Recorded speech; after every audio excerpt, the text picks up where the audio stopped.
Shalom. Well, I am going to have a set a goal for myself. I'm going to try to, in 15 minutes, so I put my little reminder up there, I'm going to try to give you a chunk of Torah, actually a chunk of Sod level Torah, some of the deeper mysteries that are encoded in our Torah. And I'm going to do one archetype or one kind of image parabolic that's in symbol that's in our Torah a lot, and see if you can follow along, because I am guaranteeing you that every archetype, everything in Torah actually is a code of the tree of life. And if you correctly understand the trunk structure of the tree of life, you will correctly understand what all of this is saying. Now, so this is, I mean, most people get a scale, right? Looks like the beginnings of a scale, and that is correct. So let me, before I get to this, let me preface by there's three, I want to talk about three kind of levels that engage the mind that classically have always been kind of known understandings, okay? One thing I guess is we're the last generation and we're just so off the marker of what the foundational understandings of a lot of our texts, but 15 minutes. One of the main philosophical and categories you could do is antithesis and synthesis and thesis. In other words, two opposings. You have a thesis and an antithesis, this idea of their opposites, and you have something, a synthesis. There is. Now that is absolutely, I can take that to the tree of life, bottom line, very easily and structurally show you that that's totally built in. But there's two others, quick ones that we have to understand that are built in to all of life in nature and everything that we understand also into the tree of life. And that is giving and receiving. Everything is it is either giving energy or receiving energy on so many levels. Okay. The other one that's very important is cause and effect. I mean, who doesn't understand this? Cause is giving, it's the action.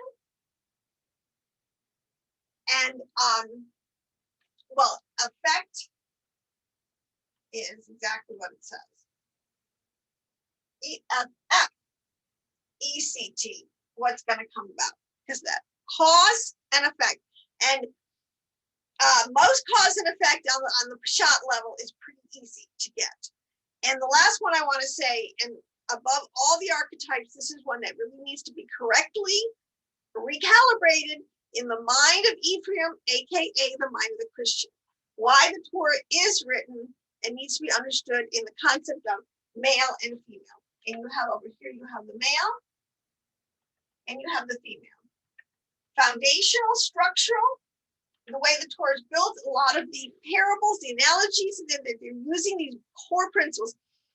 And let me say too, this is the left side, because it's over here, right?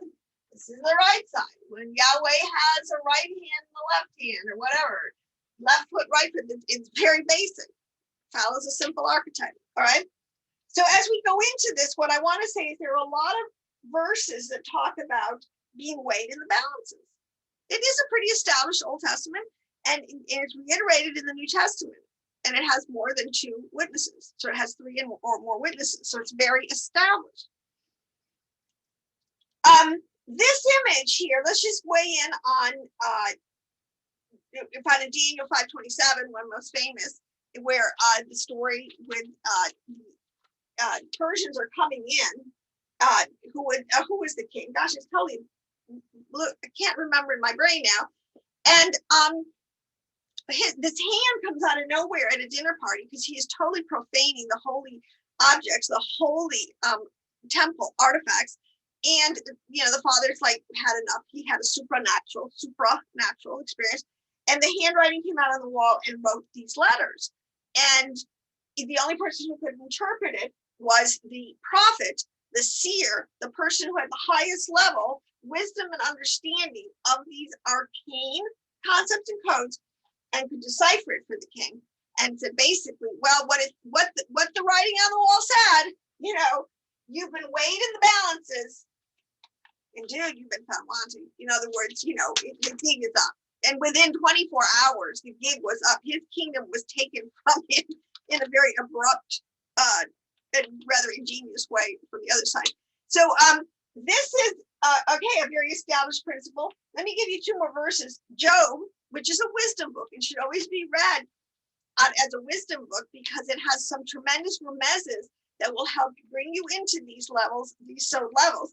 He says in Job 31:6, let me be weighed in an even balance, that El may, or God, El may find integrity. So in other words, when he gets weighed and he has an understanding, something's going on here, and may he fall out on the side in an even balance, and we'll get into that, on the side of integrity. And another witness in Proverbs 16:2, it says, a man's ways are pure in his own eyes, right? We all think we're doing the higher level pure thing. He says, but Hashem in the heart, Elohim, weighs the motives of the heart. He knows a lot deeper what our real motivations, what little schemes you might have. There might be something, little hidden agendas. That's something you can't hide from Yahweh Elohim. So, and he can weigh that in the balances, and he says he does. He factors that in. So this establishes, but let's see if we can take this. So it makes a mental picture, balances a right and a left. And, this is very part of the culture, ancient times. They really, and you know what?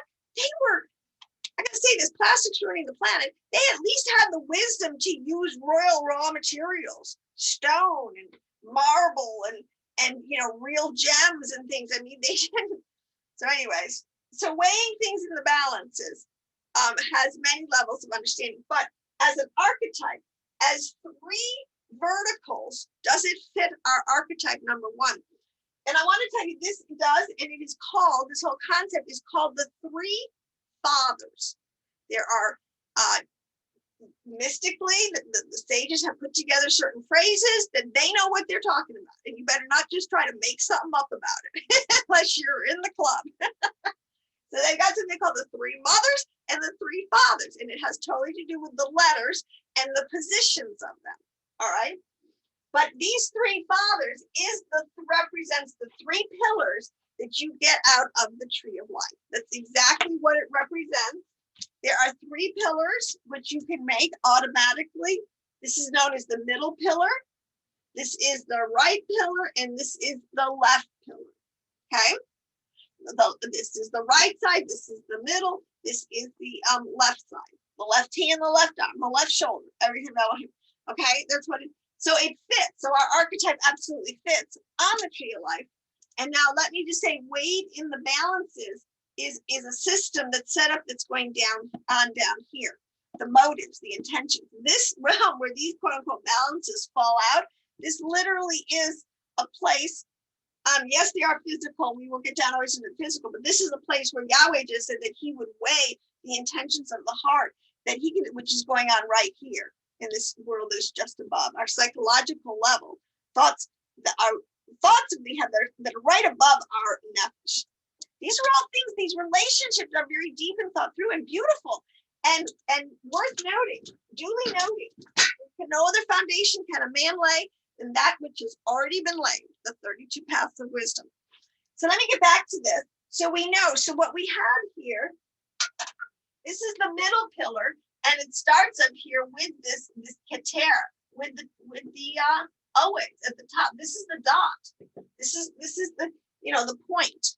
Okay, always on the, and this middle pillar comes down, and it's infinity. But it has these 2 sides to it. These, and they're called, like I said, the 3 fathers. But because, and it's really thought through, let me tell you why. Because back to our concept of giving and receiving, the male gives. And this is true in nature. It's a male energy. That's why it's a male energy, but the male, he injects seed. He gives seed into a prepared or received, it's received in a ground. This is so the male is always giving, the female is always, the womb is receiving, whether it's Mother Earth, the womb of the earth receiving seed, or it's literally people, or it's, you know, whatever, animal, mineral, or vegetable. You figure it out. But these principles are laws of nature, and they have the same, and I'll get into this, the same kind of thing is described in modern science, you know, 4 laws of thermodynamics, whatever they want to call it, you know, saying the same thing. This is ancient established wisdom. And my thing is, why do we have to reinvent the wheel? We need to go back. This is what it says, go back to our ancient patriots. If it's not broken, don't fix it. But it's a much higher ordered way of thinking. So back to the middle pillar, Keter. And up and down this pillar, you'll find you have Keter, Tiferet, Yesod, and Malkut. That is the center, and it's known as the balance. This is why, and it's known as the Mashiach Pillar. And this is why, you know, that Yeshua, he comes up with the name of Shar Shalom, the Prince of Peace, why he has made peace between the two, because these two have very specific roles, and they are calibrated. You talk about something that is so incredibly calibrated. All right, this is known as the Pillar of Severity. Okay, ever feel like you get your butt kicked by Severity. All right, this is the pillar, this is the side, this one is of mercy, it says. These are what these pillars are named. And Keter, which is there, is the pillar of let me write that up here too. Erase it. You'll love this, is mildness. But you know, quite frankly, where do you think, when you go before a judge, if you've ever had to, or you know, what do you plead that your sentence will be mild, right? You will hope, and that's the point. You will hope that the judge will have mercy. It's what the Yahweh is saying. He would rather mercy triumph over severity, over here, harsh judgment. Because I tell you what, when things get so out of hand, believe me, and this is what we're seeing in the world, and we will see more and more, is what the tribulation, the great tribulation is. Yahweh, you know, when he has to make corrections on biblical proportions, all right, because there's nobody left in the world to do it per se, but he has a Mashiach. That's anyways, a whole different subject. But the point is, these pillars, the right hand of mercy, the right hand of blessing, the left hand of severity, the left hand of judgment, or these are foundational. And like I said, why this one is a male energy, because again, as a vertical, the male energy gives, and as a horizontal female energy, that's all it is. It's not like female, nothing to do with physical gender down here. It has to do with an energy field. This receives. I mean, these are really core, basic, extremely accurate understandings of how the cosmos on all levels operates. So what I wanted to show you quickly was how it is built into our Torah. Everything to me, I take everything to the tree of life.